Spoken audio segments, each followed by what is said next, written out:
ముఖ్యమంత్రి చంద్రబాబు నాయుడుపై అనుచిత వ్యాఖ్యలు చేసిన కేసులో అరెస్టై రాజమహేంద్రవరం సెంట్రల్ జైల్లో ఉన్న మాజీ మంత్రి అమ్మటి రాంబాబును మాజీ మంత్రి కాపు ఉద్యమ నేత ముద్రగడ పద్మనాభం ములాఖత్ అయ్యారు. ఈ సందర్భంగా అరెస్టుకు దారితీసిన పరిస్థితులు, రాజకీయ అంశాలపై చర్చించారు. ఆయన వెంట మాజీ మంత్రి, వైఎస్ఆర్ కాంగ్రెస్ పార్టీ తూర్పుగోదావరి జిల్లా అధ్యక్షులు చెలుబోయిన వేణుగోపాలకృష్ణ, ఎమ్మెల్సీ తోట త్రిమూర్తులు ఉన్నారు. అనంతరం ముద్రగడ మీడియాతో మాట్లాడారు. రాజమహేంద్రవరం రోడ్కమ్ రైలు వంతెనపై నిన్న రాత్రి ఘోర రోడ్డు ప్రమాదం జరిగింది. ఈ సంఘటనలో 3 యువకులు దుర్మరణం చెందగా మరో యువకుడు గాయపడ్డాడు. తీవ్ర వేగంతో 2 బైకులు ఎదురెదురుగా ఢీకొనడంతో కొవ్వూరు రాజమహేంద్రవరం క్వారీ ప్రాంతానికి చెందిన 3 యువకులు అక్కడికక్కడే దుర్మరణం చెందారు. సంఘటన స్థలం రక్తంతో బీభత్సంగా మారింది. ట్రాఫిక్ కొద్దిసేపు అంతరాయం ఏర్పడింది. పోలీసులు అక్కడికి చేరుకుని మృతదేహాలను తరలించారు. గాయపడిన యువకుడిని ఆసుపత్రికి తరలించారు. కొవ్వూరు పోలీసులు కేసు దర్యాప్తు చేస్తున్నారు. గత 2 రోజులుగా సీతానగరం, రాజమహేంద్రవరం రూరల్ మండలాల్లో సంచరిస్తున్న పులి ప్రజలను భయభ్రాంతులకు గురిచేస్తుంది. రూరల్ ఎమ్మెల్యే గోరంట్ల బుచ్చయ్య చౌదరికి కొన్ని మీటర్ల దూరంలోని అరటి తోటలో పులి సంచరించడం గమనార్హం. పులి సంచారాన్ని ఈ పులి ఛత్తీస్గఢ్ మీదుగా వచ్చి గతంలో ఏలూరు జిల్లా కన్నాపురం ప్రాంతాల్లో సంచరిస్తూ గోదావరి నదిని దాటినట్లు గుర్తించినట్లు అధికారులు వెల్లడించారు. రంపచోడవరం అటవీ ప్రాంతం వైపు తిరిగి వెళ్లే అవకాశం ఉన్నట్లు అంచనా వేస్తున్నారు. ప్రజలు రాత్రి వేళల్లో బయటకు వెళ్లకుండా అప్రమత్తంగా ఉండాలని, పశువుల యజమానులు తగిన జాగ్రత్తలు మరియు రక్షణ చర్యలు తీసుకోవాలని జిల్లా అటవీ శాఖ అధికారి వి ప్రభాకర్ రావు విజ్ఞప్తి చేశారు. పులి జాడను గుర్తించి పట్టుకునేందుకు రంపచోడవరం అటవీ అధికారులను అప్రమత్తం చేసినట్లు వెల్లడించారు. తూర్పుగోదావరి జిల్లాలో నిబంధనలకు విరుద్ధంగా స్కూల్ పిల్లలను తరలిస్తున్న వాహనాలను గుర్తించేందుకు రవాణా శాఖ అధికారులు ప్రత్యేక తనిఖీలు చేపట్టారు. ఈ సందర్భంగా నిబంధనలకు విరుద్ధంగా పరిమితికి మించి స్కూల్ పిల్లలు తరలిస్తున్న మొత్తం 11 ఆటోలపై కేసు నమోదు చేసి 7 ఆటోలను సీజ్ చేసినట్లు జిల్లా రవాణాధికారి ఆర్ సురేష్ తెలిపారు. జిల్లా వ్యాప్తంగా తనిఖీలను మరింత విస్తృతంగా నిర్వహిస్తామని, నిబంధనలు ఉల్లంఘించిన వాహనాలపై కఠిన చర్యలు తీసుకుంటామని, అవసరమైతే వాహనాలు సీజ్ చేస్తామని స్పష్టం చేశారు. కొంతమంది ఆటో డ్రైవర్లు అతివేగంగా, నిర్లక్ష్యంగా, పరిమితికి మించి విద్యార్థులను ఎక్కించుకుంటూ ప్రాణాలకు ముప్పు తెచ్చే విధంగా వ్యవహరిస్తున్నారని ఆందోళన వ్యక్తం చేశారు. పిల్లలను స్కూలుకు పంపే తల్లిదండ్రులు కూడా వారి భద్రత విషయంలో ప్రత్యేక శ్రద్ధ వహించాల్సిన అవసరం ఉందని సూచించారు. ఇదే విషయంలో పాఠశాల యాజమాన్యానికి కూడా బాధ్యత ఉందని స్పష్టం చేశారు. ఆదికవి నన్నయ్య విశ్వవిద్యాలయం కాలేజ్ ఆఫ్ ఇంజనీరింగ్ గణిత శాస్త్ర అసిస్టెంట్ ప్రొఫెసర్లు doctor MS Susmitha, Y Vijaya సహకారంతో డాక్టర్ జి వెంకట్రావు రచించిన differential equations and vector calculus అనే పాఠ్యపుస్తకాన్ని vice chancellor professor S Prasannasri ఆవిష్కరించారు. రచయితలుగా రచించారు. సమకాలీన విశ్వవిద్యాలయ సిలబస్ కు అనుగుణంగా రూపొందించబడిన ఈ పుస్తకం బీటెక్ 2వ సెమిస్టర్లోని ఇంజనీరింగ్ విద్యార్థులకు ఎంతో ఉపయోగపడుతుందని ప్రశంసించారు. ఇంజనీరింగ్ కళాశాల principal doctor P Venkateswararao, course సమన్వయకర్త డాక్టర్ జి కీర్తి మారిట, B Balakrishna, D Rambabu, B B Ahmed Ali మరియు డాక్టర్ డి అప్పలరాజు పుస్తక రచయిత వెంకట్రావును అభినందించారు. ప్రతీకార సుంకాలతో భారత్ను బెదిరించిన అమెరికా అధ్యక్షుడు డొనాల్డ్ ట్రంప్ దిగివచ్చారు. భారత్పై సుంకాలను 50 నుంచి 18% తగ్గించింది. గత వారం యూరోపియన్ యూనియన్తో mother of all deals Bharat సంతకాలు చేసింది. ఈ నేపథ్యంలో ఈ రోజు భారతీయ స్టాక్ మార్కెట్లు పైకి దూసుకుపోయాయి.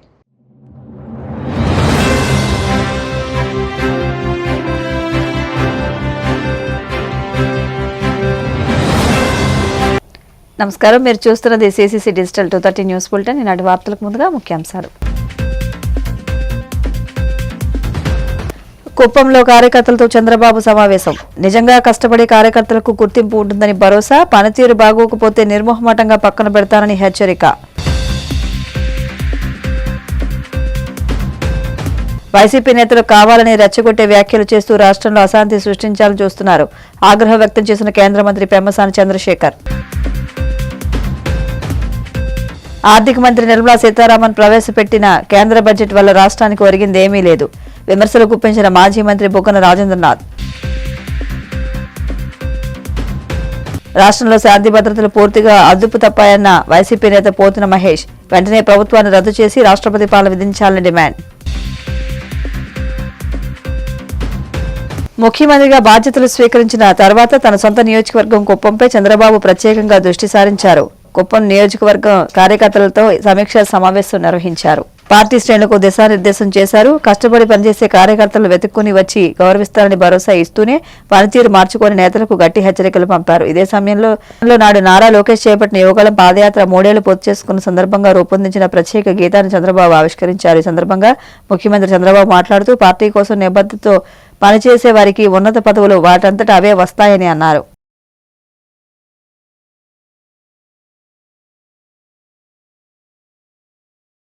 అంబటి రాంబాబుపై కేంద్ర సహాయ మంత్రి పెమ్మసాని చంద్రశేఖర్ తీవ్రస్థాయిలో విరుచుకుపడ్డారు. అంబటి రాంబాబుపై కేంద్ర సహాయ మంత్రి పెమ్మసాని చంద్రశేఖర్ తీవ్రస్థాయిలో విరుచుకుపడ్డారు. ముఖ్యమంత్రి చంద్రబాబును ఉద్దేశించి అంబటి అత్యంత అనుచితమైన భాషలో వ్యాఖ్యలు చేశారంటూ మండిపడ్డారు. ఇప్పటి వరకు అంబటిని సహనంతో భరించామని, ఇకపై ఆయనకు అసలు సినిమా చూపిస్తామని హెచ్చరించారు. వైసీపీ నేతలు కావాలని రెచ్చగొట్టే వ్యాఖ్యలు చేస్తూ రాష్ట్రంలో అశాంతి సృష్టించాలని చూస్తున్నారని ఆరోపించారు. రాజకీయాలు మాట్లాడకూడదు కానీ మాట్లాడాలి. ఇవాళ అంబటి రాంబాబు గారు మీరు చూసారో లేదో ఇప్పటి వరకు గౌరవ ముఖ్యమంత్రి గారిని ఏ విధమైనటువంటి భాషతో మాట్లాడుతున్నారంటే, ఒక ముఖ్యమంత్రి 4 సార్లు ఈ రాష్ట్రానికి ముఖ్యమంత్రిగా చేసినటువంటి వ్యక్తి పూర్తి జీవితాన్ని సుఖ సంతోషాలకు దూరంగా పొద్దున్న నుంచి రాత్రి 10 పండుకునే వరకు రాష్ట్రం గురించి తప్పించి వేరే ధ్యాస లేని ఒక ముఖ్యమంత్రిని ఈ విధంగా మాట్లాడాడు అంటే అసలు నిజంగా ఆశ్చర్యం వేస్తా ఉంది, ఎంత బరితెగింప అని. అయితే ఒకటి, అంబటి రాంబాబు గారు ఇప్పటి వరకు మీరు చేసిన వరకు సహనంతో ఓపికతో భరించారు ప్రభుత్వం కూడా.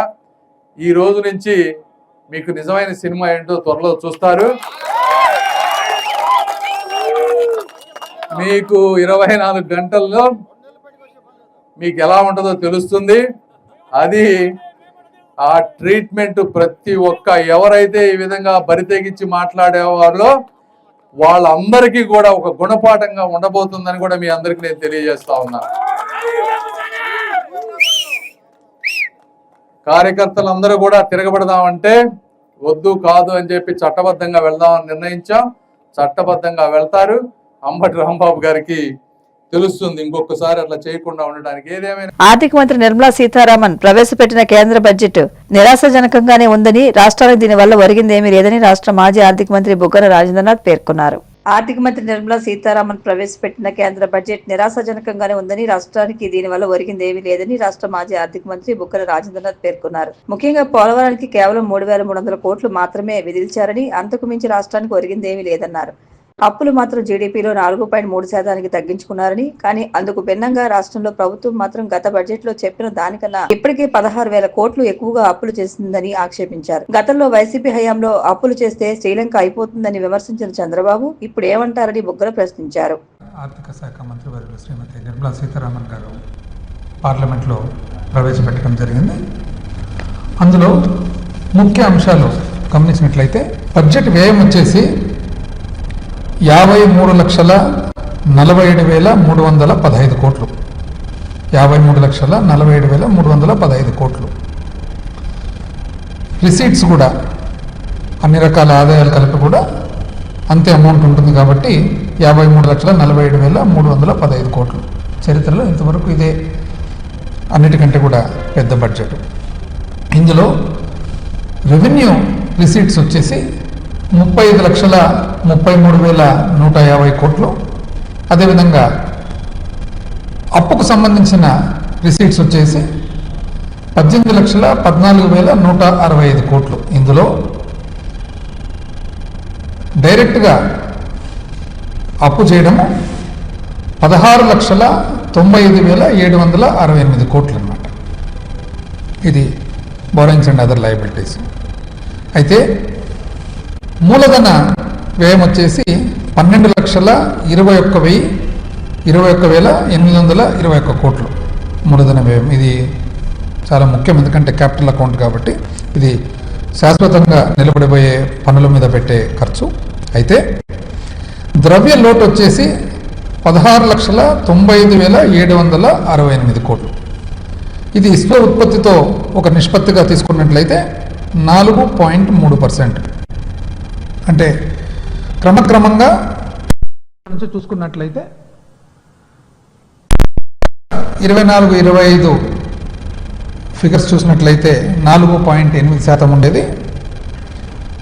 మరి 2025-26 సవరించిన ఫిగర్స్ చూసినట్లయితే 4.4. మరి 2026-27 బడ్జెట్ ఎస్టిమేట్స్లో 4.3. అంటే ఇది అప్పు క్రమక్రమంగా స్థూల ఉత్పత్తిలో ఒక నిష్పత్తిగా తీసుకుంటే తగ్గిస్తూ వచ్చిందంటే ఇది ఒక మంచి పరిణామం అని చెప్పచ్చు అన్నమాట. అయితే ఇందులో ఖర్చులు చూసినట్లయితే వివిధ ముఖ్యమైన ప్రోగ్రాంల మీద పెట్టడం జరిగింది. అందులో కొన్ని వచ్చేసి 2 రకాలుగా ఉంటాయి, 2 భాగాలు. Centrally sponsored schemes part A అని ఉంటాయన్నమాట. ఆ తర్వాత మేజర్ స్కీమ్స్ పార్ట్ బి అని కూడా ఉంటాయి. అందులో సమగ్ర శిక్ష చదువు కోసము గత సంవత్సరము 38,000 కోట్లు అయితే ఈసారి 42,100 కోట్లు. ఇది ఒక మంచి పరిణామము. అదేవిధంగా జలజీవన్ మిషన్ ఏవైతే త్రాగునీరు సప్లై చేసేది ఉంటుందో ఇక్కడ 67,670 కోట్లు. కానీ పోయిన సంవత్సరము ఖర్చు అయిన మొత్తం చూస్తే కేవలము 17,000 కోట్లు మాత్రమే. ఇది ఒకటి గమనించాల్సిన అవసరం ఉంది, ఎందుకంటే ఇది ఆంధ్రప్రదేశ్ రాష్ట్రానికి వర్తించే సబ్జెక్ట్ కాబట్టి. శాంతి భద్రతలు పూర్తిగా అదుపు తప్పాయని వెంటనే రాష్ట్రంలో రాష్ట్రపతి పాలన విధించి కేంద్ర బలగాలను పంపించాలని వైసీపీ గుంటూరు పార్లమెంట్ పరిశీలకుడు పోతిన వెంకట మహేష్ డిమాండ్ చేశారు. శాంతి భద్రతలు పూర్తిగా అదుపు తప్పాయని వెంటనే రాష్ట్రంలో రాష్ట్రపతి పాలన విధించి కేంద్ర బలగాలను పంపించాలని వైసీపీ గుంటూరు పార్లమెంట్ పరిశీలకుడు పోతిన వెంకట మహేష్ డిమాండ్ చేశారు. మాజీ మంత్రి జోగి రమేష్ ఇంటిపై జరిగిన దాడిని ఆయన తీవ్రంగా ఖండించారు. రాష్ట్రంలో కాపు బీసీ నాయకులపై వరుసగా దాడులు జరుగుతున్నాయని అన్నారు. బీసీ కాపు నాయకుల ఇళ్లపై నిప్పు పెట్టారనుకుంటున్నారు, కానీ వాస్తవానికి మీ కుర్చీపై మీరే నిప్పు పెట్టుకుంటున్నారని అన్నారు. భస్మాసురుడు తన నెత్తిపై చేయి పెట్టుకుని ఎలా భస్మం అయ్యాడో అదే విధంగా అంబటి రాంబాబు, విడుదల రజని, జోగి రమేష్ ఇళ్లపై దాడులు చేయించి నిప్పు పెట్టించడం ద్వారా చంద్రబాబు తన రాజకీయ భవిష్యత్తునే తగలబెట్టుకుంటున్నారని చెప్పుకొచ్చారు. మీరు బీసీ నాయకుల ఇళ్ల మీదో కాపు నాయకుల ఇళ్ల మీదో నిప్పు పెట్టారని అనుకుంటా ఉన్నారు చంద్రబాబు నాయుడు గారు. కానీ మీ కుర్చీ కింద మీరే నిప్పు పెట్టుకుంటున్నారన్నటువంటి వాస్తవాన్ని గమనించాలని కూడా ఈ సందర్భంగా తెలియజేస్తా ఉన్నాం. భస్మాసురుడు ఏ విధంగా వరం పొందిన తర్వాత తన నెత్తి మీద చెయ్యి పెట్టుకొని భస్మం అయిపోయాడో అదే విధంగా చంద్రబాబు నాయుడు గారు కూడా అంబటి రాంబాబు గారింటి మీద, జోగి రమేష్ గారింటి మీద, విడుదల రజనీ గారి మీద నిప్పు పెడతాం. దాడులు చేయడం అంటే చంద్రబాబు నాయుడు గారు మీ కుర్చీ కింద మీరే నిప్పు పెట్టుకొని రాజకీయ భస్మం అయిపోతారని కూడా ఈ సందర్భంగా మిమ్మల్ని అయితే చాలా స్పష్టంగా హెచ్చరిస్తా ఉన్నాం. ఈ రోజున రాష్ట్రంలో ఎక్కడ చూసినా సరే అరాచకం పెట్టేగిపోయి జంగిల్ రాజులాగా ఈ రాష్ట్రం మారిపోయింది. చంద్రబాబు నాయుడు గారు, లోకేష్ గారు ఈ రాష్ట్రాన్ని వల్లకాడులా తయారు చేసి ఎక్కడ అభివృద్ధి లేకుండా చేస్తా ఉన్నారు. రాష్ట్రంలో ఎక్కడ చూసినా సరే అవినీతికి, అరాచకం పెట్టేగిపోతా ఉన్నాయి.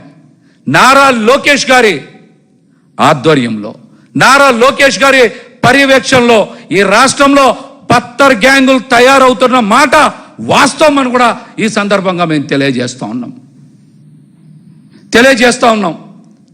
మీరు రెడ్ బుక్ రాజ్యాంగం పేరుతో రౌడీ మూకలను తయారు చేసి రాజకీయ పార్టీ నాయకుల మీద, మాజీ ప్రజాప్రతినిధుల నాయకుల ఇళ్ల మీద పెట్రోల్ సీసాలు, బీర్ బాటిళ్లు, రాళ్లు, పెద్ద పెద్ద పలుగులతో దాడి చేస్తున్నారంటే మీరు సంఘ విద్రోహ శక్తుల్ని తయారు చేయడం కాదా అని మిమ్మల్ని సూటిగా ప్రశ్నిస్తా ఉన్నాం. అందుకనే నారా లోకేష్ గారు ఈ రాష్ట్రంలో పత్తర్ గ్యాంగులను తయారు చేస్తున్నారనేటువంటి అనుమానం మాకైతే చాలా స్పష్టంగా కలుగుతా ఉంది. ఒక పథకం ప్రకారమే వైఎస్ఆర్సీపీ నాయకుల ఇళ్ల మీద ఈ రోజున తెలుగుదేశం పార్టీ రాష్ట్ర ప్రభుత్వం వరుసగా దాడులు చేస్తూ ఉన్నారు. చంద్రబాబు నాయుడు గారు ఆదేశాలు ఇస్తారు, నారా లోకేష్ గారు అమలు చేస్తారు. ఏంటి దుర్మార్గం? మీకు అధికారం ఇచ్చింది ఈ రాష్ట్రాన్ని దోచుకోమనా? వైఎస్ఆర్సీపీ నాయకుల మీద దాడులు చెయ్యమనా? మిమ్మల్ని ప్రశ్నిస్తే, మీ దగ్గర ఉండేటువంటి అబద్ధాలని బయట పెడితే, మీ తప్పుల్ని బయట పెడితే అటువంటి నాయకుల్ని అంతమొందించేటువంటి కుట్రలు చేస్తారని చంద్రబాబు నాయుడు గారిని, నారా లోకేష్ గారిని సూటిగా ప్రశ్నిస్తా ఉన్నాం. వారం రోజుల నుంచే రాష్ట్రంలో వరుసగా వైఎస్ఆర్సీపీ నాయకుల మీద దాడులు జరుగుతూ ఉన్నాయి. మాజీ మంత్రి అంబటి రాంబాబు, జోగి రమేష్ ఇళ్లపై దాడి చేసిన టీడీపీ అల్లరి మూకలు కఠినంగా శిక్షించాలని కడప జిల్లా వైసీపీ నాయకులు డిమాండ్ చేశారు. మాజీ మంత్రి అంబటి రాంబాబు, జోగి రమేష్ ఇళ్లపై దాడి చేసిన టీడీపీ అల్లరి మూకలను కఠినంగా శిక్షించాలని కడప జిల్లా వైసీపీ నాయకులు డిమాండ్ చేశారు. కడప వైసీపీ కార్యాలయంలో బీసీసీఎల్ నాయకులు భారీగా నిరసనకు దిగారు. మాజీ మంత్రి అంబటి రాంబాబు, జోగి రమేష్ ఇళ్లపై దాడులను తీవ్రంగా ఖండిస్తూ ఈ ఆందోళన చేపట్టారు. ముందుగా మహాత్మా జ్యోతిరావు పూలే చిత్రపటానికి నివాళులర్పించిన బీసీ నాయకులు అనంతరం అక్కడే బైఠాయించి ప్రభుత్వానికి వ్యతిరేకంగా నినాదాలు చేశారు. రాష్ట్రంలో బీసీలను అణగదొక్కాలు చూస్తున్నారని తీవ్రస్థాయిలో మండిపడ్డారు. ఇవాళ రాష్ట్రంలో బడుగు బలహీన వర్గాల హరిజన గిరిజన మైనార్టీ వర్గాల ఓట్లతో అధికారంలోకి వచ్చినటువంటి కూటమి ప్రభుత్వంలో ప్రమాణ స్వీకారం చేసిన నాటి నుండి నేటి వరకు కూడా ఈ రాష్ట్రంలో బడుగు బలహీన వర్గాలపైన దాడులు జరుగుతూ ఉన్నాయి, భౌతిక దాడులు జరుగుతూ ఉన్నాయి, హత్యా ప్రయత్నాలు జరుగుతూ ఉన్నాయి వరుస క్రమంలో. మరి రాష్ట్రంలో ఉన్నటువంటి బీసీలు అందరూ కూడా నిరసన రూపంలో వ్యక్తం పరుస్తున్నా కూడా ఈ రాష్ట్ర ప్రభుత్వం ఏమాత్రం చెల్లించకుండా రాష్ట్రంలో ఉన్నటువంటి వైఎస్ఆర్ కాంగ్రెస్ పార్టీ బీసీ నేతలపైన దాడులు జరుగుతూనే ఉన్నాయి. మరి ఇవాళ కూటమి ప్రభుత్వం అధికారంలోకి వచ్చిన తర్వాత ఈ రాష్ట్రంలో దాదాపు బడుగు బలహీన వర్గాలకు సంబంధించి 17 మంది హత్య గావింపబడ్డారు. No case. మరి అదేవిధంగా వైఎస్ఆర్ కాంగ్రెస్ పార్టీలో రాష్ట్ర నేతలుగా ఉన్నటువంటి జోగి రమేష్ పైన, ఎమ్మెల్సీ రమేష్ యాదవ్ పైన, మరి అదేవిధంగా మాజీ మంత్రి మహిళ అయినటువంటి విడుదల రజనీ పైన, విజయవాడ మేయర్ అయినటువంటి ఉప్పాల హరి పైన, నిన్నగాక మనం చూస్తే ఓడో కిరణ్ రాయలంట తిరుపతిలో యాదవ్ కులాన్నే యదవ కులంగా సంబోధించేటువంటి చరిత్ర సంస్కృతి ఈ రాష్ట్రంలో కొనసాగుతూ ఉంది. మరి వీటన్నిటికీ నిరసనగా వైఎస్ఆర్ కాంగ్రెస్ పార్టీ రాష్ట్ర బీసీసీఎల్ అధ్యక్షులు ఎమ్మెల్సీ రమేష్ యాదవ్ గారు ఇచ్చినటువంటి పిలుపు మేరకు ఈరోజు కడప నగరం నందు నిరసన కార్యక్రమాన్ని ఏర్పాటు చేయడం జరిగింది జ్యోతిరావు పూలే విగ్రహం దగ్గర. ఈ కార్యక్రమాన్ని కూడా పోలీసులు అడ్డం పెట్టి మీకు పర్మిషన్ లేదు అనేసి అనేక ఆంక్షలు అడ్డుపెట్టి ఈరోజు మా కార్యక్రమాన్ని అడ్డుకునేటువంటి ప్రయత్నం కూడా ఈ ప్రభుత్వం చేసిందంటే ఈ రాష్ట్ర ప్రభుత్వానికి బీసీల మీద ఉన్నటువంటి పక్షపాత వైఖరి ఏంటో రాష్ట్ర ప్రజలందరూ కూడా గమనించాలా. మరి ఇవన్నీ కూడా డైవర్షన్ పాలిటిక్స్లో భాగంగానే మరి విజనరీ 40 సంవత్సరాల రాజకీయ చరిత్ర ఉన్నటువంటి చంద్రబాబు నాయుడు గారు డైవర్షన్ పాలిటిక్స్లోని ఇవన్నీ కూడా తెరలేపుతా ఉన్నారు.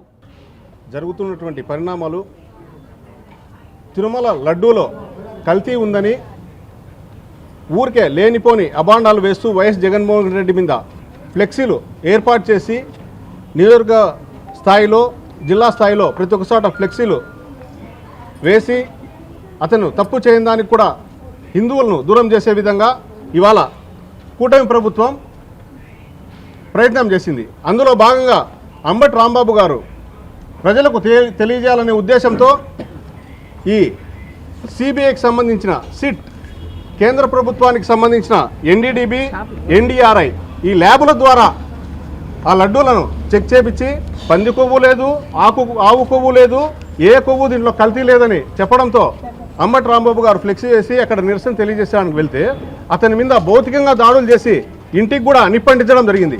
అలాగే బీసీ నాయకుడైనటువంటి మా మాజీ మంత్రివర్యులు జోగి రమేష్ గారిని నిన్న పెట్రోల్ బాంబులతో ఇంటి మీద వాళ్ళ నాన్నను భయాందోళనకు గురి చేసి రాజకీయాలే వద్దనేటటువంటిగా ప్రయత్నం చేసినారు. మాజీ మంత్రి అంబటి రాంబాబు వ్యాఖ్యలపై టీడీపీ కోనసీమ జిల్లా ప్రధాన కార్యదర్శి గంధం పల్లవరాజు తీవ్ర స్థాయిలో ధ్వజమెత్తారు. మాజీ మంత్రి అంబటి రాంబాబు వ్యాఖ్యలపై టీడీపీ కోనసీమ జిల్లా ప్రధాన కార్యదర్శి గంధం పల్లవరాజు తీవ్ర స్థాయిలో ధ్వజమెత్తారు. చౌకబారు విమర్శలు చేస్తే తీవ్ర పరిణామాలు తప్పవని హెచ్చరించారు. నోరు అదుపులో పెట్టుకుని మాట్లాడాలని, లేదంటే ఊరుకునే ప్రసక్తే లేదని స్పష్టం చేశారు. వాగవీటి మోహన రంగ హత్య, ముద్రగడ పద్మనాభం హింస వంటి అంశాలను లేవనెత్తడం సబబు కాదని తోట త్రిమూర్తులకు కౌంటర్ ఇచ్చారు. కులాలను విడదీసి రాజకీయాలు చేయాలనుకుంటున్నారా అని నిలదీశారు. కోనసీమ అల్లర్ల కేసులో ఎంతమంది కాపులను ఎస్పీకి ఫోన్ చేసి ఇరికించారో ప్రజలకు తెలుసన్నారు. డైవర్ట్ రాజకీయాలను సహించేది లేదన్నారు. రాష్ట్రాన్ని అభివృద్ధి పదవులు నడిపిస్తున్న నాయకత్వాన్ని విమర్శిస్తే సహించబోమన్నారు. ఈరోజు అంబటి రాంబాబు ఆయన నోటికి ఏమొస్తే అది మాట్లాడుతున్నాడు, ఏం మాట్లాడుతున్నాడో తెలియట్లేదు. మన అందరం అభివృద్ధి ప్రదాతగా ప్రపంచమే చంద్రబాబు నాయుడు గారి వైపు చూస్తుంది, ఆంధ్రప్రదేశ్ వైపు చూస్తుంది. ఇటువంటి నాయకుడు దొరికినందుకు మనం గర్వంగా ఇచ్చేస్తుంటే అంబటి రాంబాబు గారు ముఖ్యమంత్రి గారిని పట్టుకుని నోటుకొచ్చినట్టు మాట్లాడుతున్నాడు. అసలు సిగ్గుందా నీకు? నోటు ఎలా మాట్లాడుతున్నారా మీరు? అసలు మీ చంద్రబాబు నాయుడు గారిని మాట్లాడడానికి మీకు ఏ అర్హత ఉందని మాట్లాడుతున్నారు? అంటే అభివృద్ధి చేసే వాళ్ళు అంటే మీకు నచ్చదా? అభివృద్ధి చేసే వాళ్ళని మీరు విమర్శించాలని మీ జగన్ గారు ఏమన్నా ఒక క్లాసులో ఏమన్నా నేర్పుతున్నాడా? మీరు భూత పురాణాలు నేర్చుకోవటం, ఎవరిని ఏం నోటికి వస్తే అది మాట్లాడేయటం, ఎందుకు మాట్లాడుతున్నారు మీరు? అంటే మాట్లాడితే ఎవరు ఏం స్పందించాలనుకున్నారో ఇటువంటి మాటలు మాట్లాడితే చూస్తూ ఎవరిని ఊరుకోరు. నిన్న తోట తిరుమతులు గారు మాట్లాడుతున్నారు. ఆయన ఏం మాట్లాడతారు? ముద్రగడ్డ పద్మనాభం గారిని కొట్టించాడు, వంగవీటి మోహన్ రంగా గారిని చంపించాడు అంటారు.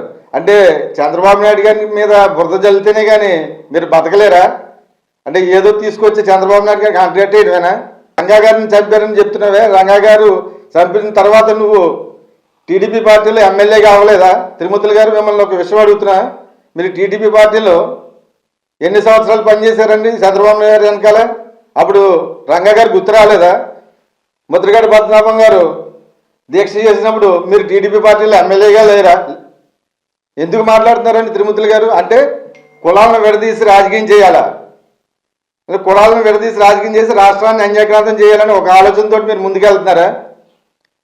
చంద్రబాబు నాయుడు గారు, పవన్ కళ్యాణ్ గారు కులాలను కలిపి ముందుకెళ్లాలని ఒక మంచి ఉద్దేశంతో ఆంధ్రప్రదేశ్ రాష్ట్రాన్ని అభివృద్ధి చేయాలి, కులాలను కలుపుకుంటూ ముందుకెళ్లాలని మంచి ఆలోచనతో వెళ్తుంటే మీరేమో కులాలను విడదీసి ఆంధ్రప్రదేశ్ని ఎలాగా అన్యాక్రాంతం చేయాలి, ఎలాగా గొడవలు సృష్టించాలనే ఆలోచనే తప్ప మంచి ఆలోచన మీకు రాదా? తిరుపతులు గారు మిమ్మల్ని ఒక విషయం అడుగుతున్నాను. కోనసీమ అల్లర్ల కేసులో కాపు కుర్రలను ఎంతమందిని అరెస్ట్ చేశారండి? ఎప్పుడైనా సరే మీరు వాళ్ళ వెనకాల నిలబడ్డారా? అది మానేసి ఎస్పీ గారికి, డీజీపీ గారికి ఇదిగో ఆ కుర్రని పెట్టండి, ఆ కాపుల కుర్రని పెట్టండి, దీన్ని పెట్టండి అని వాళ్ళకి రికమెండ్ చేసి కొత్త పేర్లు ఇరికించారే తప్ప కాపుల్ని ఎవరన్నా కాపాడారా? మీరు కాపుల గురించి మాట్లాడతారు. అంటే మీరు ఏదన్నా సబ్జెక్ట్ వచ్చినప్పటికీ డైవర్ట్ చేసేయాలి. అంటే ఏదో కొత్త విధానం తీసుకురావాలి. కల్తీ లడ్డు గురించి వచ్చినప్పటికీ ఇది తీసుకొచ్చి దీన్ని డైవర్ట్ చేయటం, డైవర్ట్ పాలిటిక్స్ చేయటం, ఇది ఏంటండి? ఏంటండి? ఏం చేద్దాం అనుకుంటున్నారు మీరు రాష్ట్రాన్ని? మళ్ళీ ఇంకొకసారి ఇటువంటి తప్పుడు మార్గాన్ని ఎందుకు తప్పుడు మాటలు మాట్లాడితే చూస్తూ ఊరుకునేది ఎవరు ఉండరు. మీకు మరొకసారి చెప్తున్నాం, మీడియా మిత్రులు ఎదురుగానే మీకు చెప్పేది ఒకటే, అభివృద్ధిని ఎంకరేజ్ చేయండి, మేము మీకు కలిసి వస్తాం. అంతే తప్ప ఇలాగా రాష్ట్రాన్ని నాశనం చేసేయడానికి బూతులు తిట్టడం, డైవర్ట్ పాజిటివ్ చేయడం, గొడవలు సృష్టించడం ఇటువంటివి చేస్తే చూస్తూ ఊరుకునేది లేదని మీడియా మిత్రులు సందర్భంగా మీకు తెలియజేసుకుంటాం.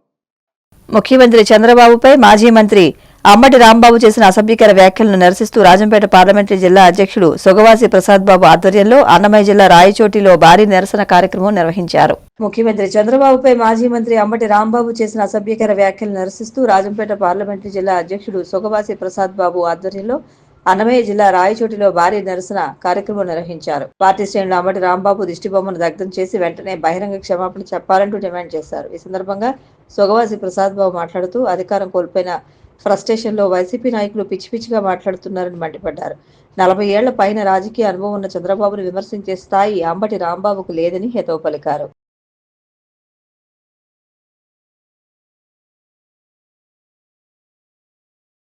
ఈరోజు ఇంకొక 20 ఏండ్లు చంద్రబాబు నాయుడిని దూషించిన ఇంకొక 20 ఏండ్లు అధికారం రాకుండా ప్రజలు బుద్ధి చెప్తారు. వాళ్ళ నిజమైన వ్యక్తిత్వం వాళ్ళు ఈరోజు కనిపిస్తుంది. పనికి మాలిన మాటలు మాట్లాడుతూ సిగ్గే లేకుండా అంబటి రాంబాబు నోటికి వచ్చినట్లు మాట్లాడుతున్నాడు. ఖచ్చితంగా ప్రజలు తగని బుద్ధి చెప్తారు. ఖచ్చితంగా స్టేషన్లలో, పోలీస్ స్టేషన్లలో కంప్లైంట్ ఇచ్చి ఒక ఆంధ్ర రాష్ట్ర ముఖ్యమంత్రిని అగౌరవమైన పదాలతో ఈరోజు దూషించి అవమానించిన కారణంగా ఖచ్చితంగా రేపు పోలీస్ స్టేషన్లలో ప్రతి చోట అతని మీద కేసు ఇచ్చేటట్టు గవర్నమెంట్ యాక్షన్ తీసుకోవాలి. పోలీస్ అధికారులు యాక్షన్ తీసుకొని అతని మీద కేసు బుక్ చేసి అరెస్ట్ చేయాలని మేము డిమాండ్ చేస్తున్నాం. కాదు, వైసీపీలో ఉన్న ప్రతి నాయకుని వ్యక్తిత్వము ఇదే మాదిరిగా ఉంది. ప్రజలు ప్రతి ఒక్కటి గమనిస్తున్నారు. 11 సీట్లకి 154 సీట్లకి 11 సీట్లకు తెచ్చిన వాళ్ళకు సిగ్గు ఎదురు లేకుండా ఈరోజు అవమానకరంగా మాట్లాడుతున్నారు. ప్రజా జీవితంలో ఎవరైనా విమర్శించుకోవచ్చు, కానీ ఈరోజు వాళ్ళు మాట్లాడిన పదాలు చాలా దారుణమైన పదాలు, ఇవి ఖండించదగినవి. నిజంగా సిట్ ఈరోజు తిరుమల లడ్డు మీద దర్యాప్తు కంప్లీట్ చేసి అది కల్తీ జరిగిన మాట వాస్తవం అని చెప్పి స్టేట్మెంట్ ఇచ్చిన సిగ్గు లేకుండా మళ్ళా దాని గురించి వాళ్ళు సమర్థించుకుంటూ ప్రెస్ మీట్లు పెట్టడం చాలా దారుణం. ఖచ్చితంగా ఆ వెంకటేశ్వర స్వామి కానీ ఆంధ్ర రాష్ట్ర ప్రజలు కానీ రాబోయే కాలంలో వైసీపీకి తగిన బుద్ధి చెప్తారు. ఖచ్చితంగా అంబటి రాంబాబు మీద చట్టపరమైన చర్యలు తీసుకోవాలని నేను డిమాండ్ చేస్తున్నాను. విజయవాడలోని క్యాంపు కార్యాలయంలో మంత్రి కొలుసు పార్థసారథి, మాజీ ఎమ్మెల్సీ టీడీపీ రాష్ట్ర ప్రధాన కార్యదర్శి దువ్వారపు రామారావుని, నూజివీడు తదితర ప్రదేశాల నుండి వచ్చిన రజక నాయకులు మర్యాదపూర్వకంగా కలిశారు. విజయవాడలోని క్యాంపు కార్యాలయంలో మంత్రి కొలుసు పార్థసారథి, మాజీ ఎమ్మెల్సీ టీడీపీ రాష్ట్ర ప్రధాన కార్యదర్శి దువ్వారపు రామారావుని, నూజివీడు తదితర ప్రదేశాల నుంచి వచ్చిన రజక నాయకులు మర్యాదపూర్వకంగా కలిశారు. ఈ సందర్భంగా రజకులు ఎదుర్కొంటున్న సమస్యలను, నూజివీడులో రజకులకు మంజూరైన కమ్యూనిటీ బిల్డింగుకు శంకుస్థాపన కార్యక్రమం గురించి, ఫిబ్రవరి 22న జరగబోవు రజక ఆత్మీయ సభకు సంబంధించిన విషయాల గురించి చర్చించారు. ఈ సమావేశంలో రజక నాయకులు చిలకలవల్లి కట్లయ్య, పగడాల సాంబశివరావు, మానురాజు సురేష్, కొమ్మటి మురళి, గొడవల్లి నాగమురళి, కార్పొరేషన్ డైరెక్టర్లు గుర్రపుసాల రామకృష్ణ, రాజకొండ నాగేశ్వరరావు, కొండపల్లి రవి, యేసుబాబు, గెడ్డం శ్రీను తదితరులు పాల్గొన్నారు.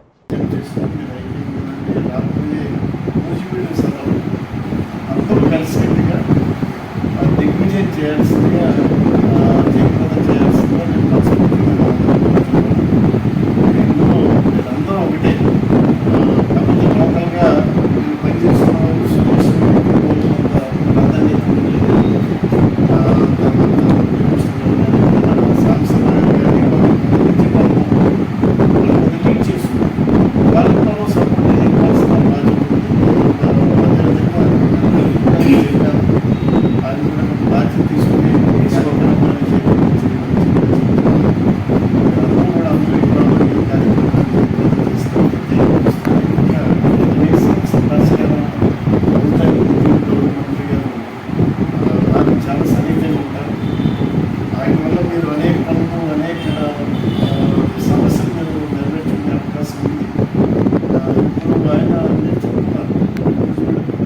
రాష్ట్రంలో వివిధ పట్టణాల నుంచి వచ్చినటువంటి రజక వృత్తిదారులు, టీడీపీ శ్రేణులు అందరూ కూడా కలవడం జరిగింది. అయితే సుమారు ఒక 2 నెలల నుంచి నూజివీడులో రజక మహాసభ ఏర్పాటు చేసి రజక వృత్తిదారులు ఏ రకమైనటువంటి ఇబ్బందులు పడుతున్నారనే విషయాన్ని వీరి దృష్టికి, మన రామారావు గారి దృష్టికి తీసుకురావడం జరిగింది. రామారావు గారు తప్పనిసరిగా మంత్రి గారితో మాట్లాడి నేను డేటు అరేంజ్ చేస్తాను అని ముభావంగా ఒక 22వ తారీఖు అన్నట్టుగా తెలిసిందనే మాట అన్నారు. ఇటీవల కూడా 22 అనుకున్నాం. ఈరోజు మంత్రి గారు రాగానే మేము మీటింగ్ అరేంజ్ చేసుకున్నాం, తప్పనిసరిగా మీరు చీఫ్ గెస్ట్గా రావాలనే విషయం చెప్పగానే మీ ఇష్టం వచ్చిన డేట్ పెట్టుకున్నారనే మాట మాట్లాడారు. అయితే 22వ తారీఖు రామారావు గారు కూడా చెప్పడం జరిగిందంటే మీరు 22 పెట్టుకోండి, ఆ రోజు ఏ రోజు వచ్చిందన్నారు, సండే వచ్చిందని చెప్పాం. అయితే కొన్ని విషయాలు కూడా మేము మాట్లాడాం. ఆ విషయాల్లో నూజివీడు పట్టణానికి 25 లక్షల రూపాయలు మేము మంజూరు చేశాం. మంచినీళ్ళు పంపించే ఒక చెరువు అన్నారు. అలా ఉంటే సరే, లేకపోతే ఇరిగేషన్ అధీనంలో ఉండే చెరువులైనా సరే కనీసం 3 ఏకర్స్ విడగొట్టి మాకు విశ్రాంతి భవనాలు కూడా కలెక్టర్ కాటమనేని భాస్కర్ గారు కూడా విశ్రాంతి భవనాలు మంజూరు చేశారు. రైతులు మొత్తం ఇచ్చుకున్న తర్వాత ఆ విశ్రాంతి తీసుకున్నాక విశ్రాంతి భవనాలు అనే విషయం అడిగాను. ఎక్కడైనా కట్టారంటే వెస్ట్ గోదావరిలో కలిసి ఉండేటప్పుడు కనీసం 3 విశ్రాంతి భవనాలు కూడా మంజూరు చేయడం జరిగింది. ఇది పూర్తిగా మెట్టపడాలి అయినందువల్ల తప్పనిసరిగా మీరు సహకారం చేస్తారని మా నాయకులు కానీ, నూజివీడు పట్టణంలో ఉండే రజకులు కానీ, మండలాల రజకులు కానీ తప్పనిసరిగా ముందుకు వస్తున్నారు సార్. అదేవిధంగా ఈ విషయాన్ని కూడా మన నాయకుడు, సీనియర్ నాయకుడు రామారావు గారి ఆధ్వర్యంలో, మన సాంబశివరావు ఆధ్వర్యంలో, అదేవిధంగా మన శ్రీనాథ్ సర్పం రవి గారి ఆధ్వర్యంలో, అదే సురేష్ గారి ఆధ్వర్యంలో, ఇతరత్ర నాయకుడు మురళి గారి ఆధ్వర్యంలో కూడా ఈ కార్యక్రమం శుభ్రంగా జరుగుతుందని మేము కోరుకుంటున్నాం. రామకృష్ణ గారి ద్వారా కూడా మాకు జరుగుతుందని మురళీకృష్ణ గారి ఆధ్వర్యంలో జరుగుతున్నాం. We are very happy. రామారావు గారు కూడా మొన్న వచ్చినప్పుడు కూడా మంత్రి గారితో, అచ్చెన్నాయుడు గారితో కూడా కలిపి వారు వెళ్ళడం జరిగింది. చాలా సంతోషకరమైన విషయం. ఇప్పుడు మళ్ళీ మనకి రజకుల చెరువులు వాళ్ళు ఏ రకమైనటువంటి ఇబ్బందులు పడుతున్నారు, గ్రామాల్లో ఎక్కువ శాతం వృత్తిపరమైన ఇదిలోనే ఉన్నారు. మనం ఇప్పుడే 10% 5% ఉన్నాం. వార్తలు ముగించే ముందు ముఖ్యాంశాలు మరొకసారి. కుప్పంలో కార్యకర్తలతో చంద్రబాబు సమావేశం. నిజంగా కష్టపడే కార్యకర్తలకు గుర్తింపు ఉంటుందని భరోసా. పనితీరు బాగోకపోతే నిర్మోహమాటంగా పక్కన పెడతానని హెచ్చరిక. వైసీపీ నేతలు కావాలని రెచ్చగొట్టే వ్యాఖ్యలు చేస్తూ రాష్ట్రంలో అశాంతి సృష్టించాలని చూస్తున్నారు. ఆగ్రహం వ్యక్తం చేసిన కేంద్ర మంత్రి పెమ్మసాని చంద్రశేఖర్. ఆర్థిక మంత్రి నిర్మలా సీతారామన్ ప్రవేశపెట్టిన కేంద్ర బడ్జెట్ వల్ల రాష్ట్రానికి ఒరిగింది ఏమీ లేదు. విమర్శలు గుప్పించిన మాజీ మంత్రి బుగ్గన రాజేంద్రనాథ్.